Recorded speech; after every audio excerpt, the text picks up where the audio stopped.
Father, there was also a question about demonic oppression. Sometimes we hear that term. We usually, I think, hear that in the case of someone who maybe is suffering some great hardships, some kind of trials. Nothing seems to be going his way. He's met with disappointment everywhere he goes. Could you explain what exactly is demonic oppression? Well, it's one of the three. Well, they're actually one of the four. One of the four ways the devil can attack us. There's possession, which people seem to be very fascinated by. Right? That's not the worst thing the devil can do, though. There is obsession, which is also a great, great suffering, and there is oppression, which is what you're talking about here. Right? But the fourth way the devil attacks us is actually, according to Father Amorth, the worst way, the most dangerous way. Because as we've seen, the demon can oppress saints, and the demon can obsess saints. He can even possess saints, right? At least in their bodies and lower faculties. But one thing that he does to us that actually induces us to willingly join him in his rebellion and in his condemnation is temptation.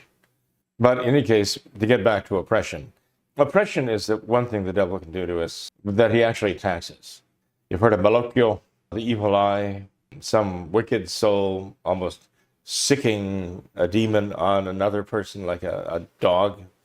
And they go through life and they're constantly dealing with these hardships and afflictions. Now, those afflictions can be rather pronounced. For example, picking up a cure of ours, St. John Vianney, and basically throwing him physically down the stairs, right? That's oppression.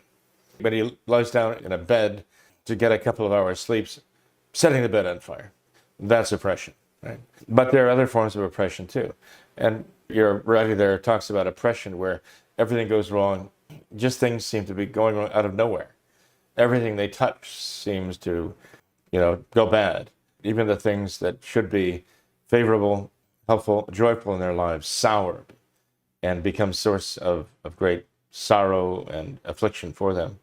And they get the idea, well, gee, I feel like I'm really oppressed, not by circumstances, not by accident, not by coincidences, but I really have something that has gotten in for me, and everything in my life just, somebody's going around and ruining it. Can that happen? Yeah, the devil can do that. He can physically attack someone, or he can oppress them in any number of ways. Now, just with his possession and with obsession, you just can't assume that that's the work of a demon, because everybody has bad days, and they might have a series of bad days. And not everybody, is entitled to say, oh, I must be diabolically oppressed, or, oh, gee, I have these ideas come into my mind even when I'm praying, of cursing and not only obscenity but even impurity. I have these ideas just continually bombarding me in my imagination, and that's obsession, and that's a cross, because they do not want that. But the devil is just mainlining these ideas into the imagination, and just won't give them no peace. And they're fighting continually. And they're also tormented thinking, is this my own mind? Is this really me? Is this what I'm thinking? Are these my ideas? It's a real serious affliction. And then, of course, you have obsession too.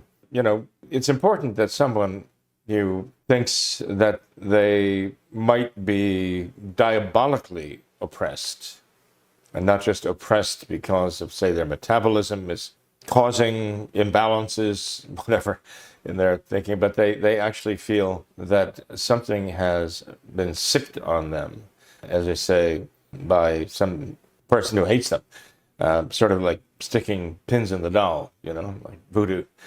Then they should talk to a traditional priest. They talk to a traditional priest who should know enough to ask the right questions to try to determine, well, is there really any diabolical oppression here? And if there is, what the person could do to safeguard himself against it, or to resist it, but also to try to encourage him to offer up as much as he can to God by way of sacrifice. Because if he is diabolically oppressed, the first thing you have to realize is God is allowing that. And God is allowing that for some reason.